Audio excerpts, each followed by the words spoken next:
Update. Ex-wife opened 2 credit cards in my name in the amount of $6,000. She is threatening to withhold my visitation rights for our son if I turn her in. Original post. This is a sad situation, but after my divorce, I ended up moving about 30 miles away, where I bought a house and got a job transfer. The divorce was finalized about 4 years ago. She got primary custody, as she lives in a school district, though I get most weekends and holidays. We've been fairly cordial about it, and it's been working for a while. Eventually, I'd like to get to a 50-50, as she'll be moving to a different school district once he hits high school shortly, and I just move into that district. My problem is that my ex has opened up a couple of credit cards in my name. I had no idea this was happening until I received a letter from a collection agency. It was pretty obvious she was the one who opened the accounts, as the address on the accounts are hers, and it looks like the statements are from mainly where she shops. When I dropped our son off on Monday, I told her I found the accounts, and I'd have to go to the police unless she paid them off completely right away.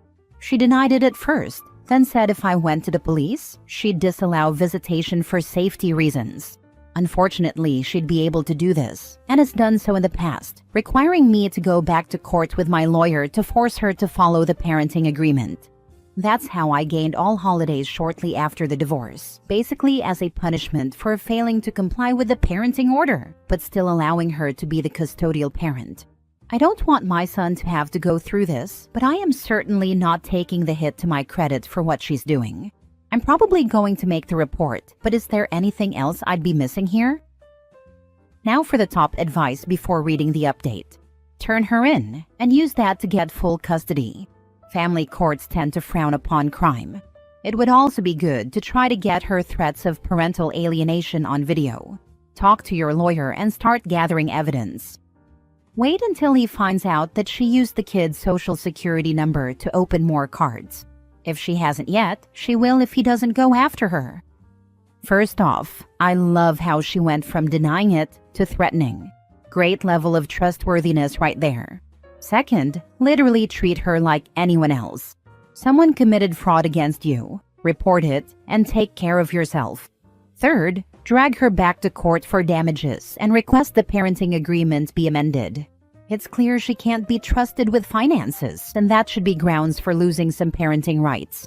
If she's violated the parenting agreement before, point out this isn't the first time she's made executive decisions. The brain cells that think committing fraud somehow gives you legal leverage is hilarious. Now for the first update. There's some good and some bad, unfortunately. Since this started several months ago, she has been horrible. I went to the police regarding the credit card accounts. Getting the report was painless, and they said it happens a lot. Both of the credit cards have dropped off my credit report. My credit is back to normal, and I've set up a credit monitor, and to make sure it doesn't happen again. It doesn't look like she's going to be prosecuted for opening the cards in my name. I was told when I made the report that it would be up to the credit card companies to cooperate with the prosecutors if they wanted to go through with fraud charges. Apparently, they don't cooperate most of the time, but I can still ask the county to prosecute on behalf of myself, which I did. In November, I got a form letter saying they wouldn't be prosecuting my case. I asked a criminal defense lawyer I know about it, and he said the county maybe goes forward with 10% of criminal cases where people get arrested. It's nearly zero where there is no probable cause for an arrest. He said his job is basically just working out deals for clearly guilty people. He also said to let it go at this point, so I've come to terms with the fact that she's not going to have criminal charges, and probably not even a lawsuit. She also did exactly what she said she would do, and stopped letting me see our son. I've documented every single instance, about 30 total, since September that she's failed to follow our court-ordered custody agreement. I finally got her served at work. That's another thing I don't like about family courts. And she claimed I was abusive and manipulative. I had the police report for the credit cards and basically said the visitation violation started the week after I made the report. The judge basically gave her a final chance to follow the order before he would grant an alteration, and she'd possibly face criminal charges. The first child exchange after the hearing a couple of weeks ago. She said she needs more child support and alimony, asking for an extra $1,500 a month. I told her absolutely not.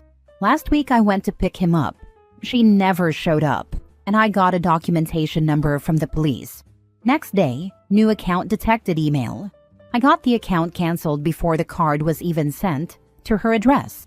I froze my credit, made another report, waiting for the will not prosecute letter. She's failed to show up with him ever since. Got her served at work, and our new hearing is in a week and a half. I know eventually things are going to work out, but she's really testing my nerves. This is exactly why credit card fraud is so rampant. Nothing is ever done about it. What's with exes trying to pull some of the dumbest things ever? It's pathetic and embarrassing on their behalf. It's because there are no consequences for her actions. She's opened 3 credit cards in OP's name. No consequence, just a free $6,000 bonus. She's ignored the custody order and received multiple warnings from the judge, but no consequences. In the meantime, she's caused OP so much trouble and headaches, with almost no effort. That's likely the end goal. It will continue until she actually faces some form of consequence for her actions. I wonder what he'd find if he checked his kid's credit. If she did it to him, there is no way she didn't also do it to her son. Poor kid's future credit is probably already toast.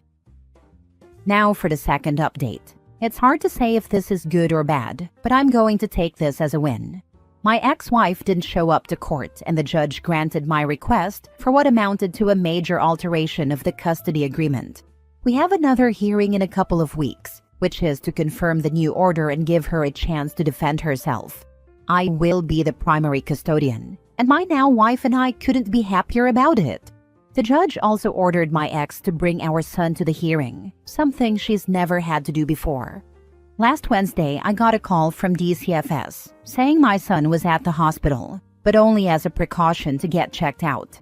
I left work and got there about 45 minutes later, just as he was about to be cleared. I hadn't seen him in person in a few weeks, and we both cried. DCFS said my ex and her boyfriend got into a physical domestic, and during it, my son got bumped and fell into a coffee table. He ended up needing 2 stitches on the side of his head. He got a CT and everything was fine. He said he didn't want to live with my ex anymore because he doesn't like the boyfriend who moved in. CPS and I agreed as part of the safety plan, he would be staying with me until the next court date. Both my ex and her boyfriend were taken to jail, both released the next day, and it looks like they aren't being charged. He's 12 and pretty resilient. He explained that my ex and the boyfriend argue a lot, but that was the first time it got physical.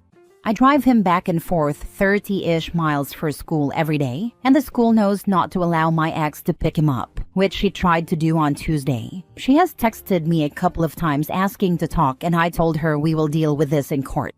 I wish I didn't get him like this, but I know he's safe, and it's starting to look pretty good for me on the legal side of things. Also, no surprise, but no charges are being filed for the new account she tried to open several weeks ago. Edit. I'll clear up a couple of things here. 1. I would love to press charges on my ex for either keeping my son from me or identity theft. The prosecutor's office here just straight up isn't interested. I've been completely open and helpful. The original police report spells it out perfectly. The county just doesn't want to bother with it. 2. I've checked my son's credit. Thankfully, the only thing there is the credit card I added him as an authorized user on. My lawyer told me freezing his credit could backfire if my ex doesn't have the PIN, as the court might look at it as finance-related. I currently monitor both mine and his credit with a credit alert service recommended in the original post several months back. That's how I found out about the newest account she tried to open. It saved my butt. 3. I already pay for everything related to my son. Clothes, tuition, sports, everything. Which is why it chapped my butt that she wanted more. Ugh, I remember this from last month. I hate it for the kid, that it took him literally getting injured for anyone to do anything about this. But at least he's safely with his dad now. Also laughing my freaking butt off at her pestering him to talk about this. Oh, like you didn't? It's kind of a crappy thing for me to say, but it's kind of a good thing the son got hurt, and only mildly. That's only going to help OP in court. Yeah, I'll take a couple stitches and a scan in exchange for getting the heck out of that house. Totally worth it. The way she's behaving, I wouldn't be surprised if the ex and her new boyfriend were involved in drugs. With her being so desperate for money, she tried the credit card fraud again after being found out the first time. I hope OP will be able to keep full custody of his son, with perhaps supervised visitation only. I wonder if CPS will mandate drug tests for her, or if OP can ask for that in family court. I'm not familiar with the protocol with CPS, but with OP's luck with the legal system so far, my guess would be something like, well, substances weren't explicitly involved on the altercation, so we can't mandate tests, or something. OP can request it, but it doesn't guarantee it'll be granted. I had my ex's live-in girlfriend drug tested. It was costly, and the order was she test clean or couldn't be alone with my kids. Second story. Found out my husband, 26 male, has secretly spent all our savings. Don't know if I, 27 female, can trust him anymore. Original post. My husband and I have been married for almost 2 years. Tonight we had the worst fight we've ever had, and I'm seriously considering spending some time apart. We're both hardworking and make pretty good money, especially for our age. We paid for our wedding ourselves, and 4 years ago, we bought and renovated our own home. Money has never really been an issue in our relationship until recently. One of the reasons we've done so well is because we've always been diligent about saving. When we were aggressively saving for our wedding and home, we put away 30% of every paycheck. After the wedding, we agreed to a more manageable 20% savings rate to build up our emergency fund and plan for the future. Kids, a new house, a new car, etc. I've stuck to that commitment. In fact, when my husband's car died unexpectedly, I covered the full cost of a replacement without needing a car payment. When our HVAC system failed, I paid for that too. Despite these big expenses, I've still managed to keep up my savings and have a solid emergency fund. Tonight, I found out my husband has saved nothing. We've always had a system. His steady paycheck covers our monthly bills, and since I freelance, my income goes toward bigger expenses, like student loan payments and unexpected costs. It's worked well, or so I thought. When I asked him why he hasn't saved anything, his excuse was that he's always paying off the credit card, which, for the record, only he uses. I went through our budget, and based on his income, he should have at least $3,000 left over every month after covering expenses. So I asked, where is that money going? He had no answer. So I checked his statements, and what I found was infuriating. Nothing that suggests cheating, gambling, or anything extreme, but reckless, obscene spending. We've had serious conversations about his spending before, and almost a year ago, I made it very clear that he needed to stick to our financial plan. Not only did he break that promise, but he's also somehow spent more than he earns, dipping into our savings. I'm ambitious and goal-driven. I dream big, and we've always talked about our future, where we see ourselves in 5 or 10 years. He's been especially eager to start trying for a baby, and while I've been on the fence, I recently came around to the idea. Until tonight when I realized we have almost no savings. Now the timeline for having a child, delayed. The plan to move out of a town we both hate, out the window. I feel completely blindsided and betrayed. He's made multiple promises he hasn't kept, and when I confronted him, his solution was to put half of his yearly bonus into savings. Even though we already agreed that bonus would go toward paying off his massive student loans. At this point, I don't just feel disappointed, I feel disrespected. I don't understand why he went behind my back like this, or why he thought I wouldn't notice. I've lost so much trust in him, and I don't know how to move forward from here. Would time apart help? Can trust even be rebuilt after something like this? I'm at a complete loss. Now for the top advice before reading the update. It's hard to respond, given you haven't said what he's been blowing thousands on every month without that being noticeable to you. Something's weird about this story. Honestly, it doesn't completely make sense to me either. When I went through the statements, it was just a ton of random purchases. Tech, eating out, ordering lunch for work almost every day, spotting his siblings' money for things, impulse buys, Costco trips that added up way more than I realized, and just general mindless spending. Nothing huge on its own, but over time, it drained everything. I trusted that he was sticking to our agreement, so I wasn't monitoring it closely, which is why this all hit me so hard. Reading what you wrote, something you said stood out to me. One of the reasons we've done so well is because we've always been diligent about saving. When we were aggressively saving for our wedding and home, we put away 30% of every paycheck. When I compare those statements to everything else you have written, it seems that you should have been using I rather than we while writing. You and your husband are not on the same page financially. Financial issues are the #1 cause of divorce, for a reason that you're currently discovering.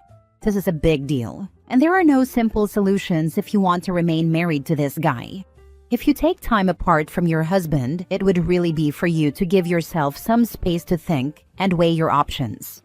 I see couples counseling, a possible financial literacy course, though beware of the investment or quick riches ones, and a long hard think about if you want to remain in this marriage as the most likely options.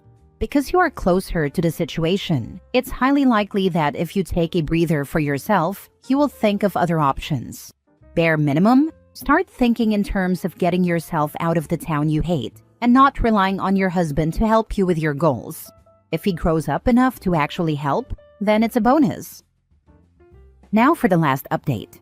I wanted to come back and give an update since a lot of people had strong opinions about this. First off, my husband is not some reckless mooch, and this isn't a case of me supporting him while he blows through money. He actually covers most of our monthly bills, while I handle the bigger but less frequent expenses, like quarterly and annual payments. That setup works for us, since my income isn't the same every month. He's also an incredibly generous person. He loves picking up the tab for friends, buying gifts just to make people smile, and always putting others first. That generosity is one of the things I love most about him, but when you aren't keeping track, it adds up fast. And for those assuming I don't make real money because I run my own business and do freelance work, this is my first year going full-time instead of working a 9 to 5 and then grinding on my business at night. I wouldn't have had the courage to do that without him, and I never would have made the leap if I didn't have a partner with a steady paycheck, even though my business has been doing really well. That said, I know I've failed as a partner too. He wasn't upfront with me when he started struggling to pay off his credit cards, and while he absolutely should have told me, I should have checked in more too. I thought he was spending the way he was, because he was still able to while keeping up with our savings. Instead, he was dipping into our savings to cover his credit cards, and instead of telling me, he tried to handle it himself. He knows that's not okay, but I also need to make sure he feels comfortable coming to me before things get to this point again. To clear up a few things, no, he is not trying to trap me with a baby. We both want kids. It's just about timing.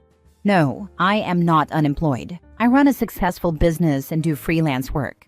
Just because I don't get paid on a bi-weekly schedule doesn't mean I don't make good money.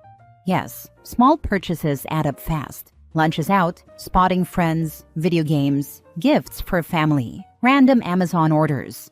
It all snowballed into $3,000 a month before he even realized what was happening. Moving forward, we agreed to close most of his credit cards, put his full paycheck into our joint account instead of just half, so we both have visibility on spending, and stick to a firm budget that still gives him personal spending money. We haven't decided yet if we'll fully merge everything, but we are going to be a lot more open and accountable with each other. At the end of the day, this isn't a deal breaker for me. I love my husband, and I know he loves me. We both want this to work, and we are both putting in the effort to make sure it does. Thanks to everyone who gave helpful advice. Hopefully, this is the last time we ever have to have this fight.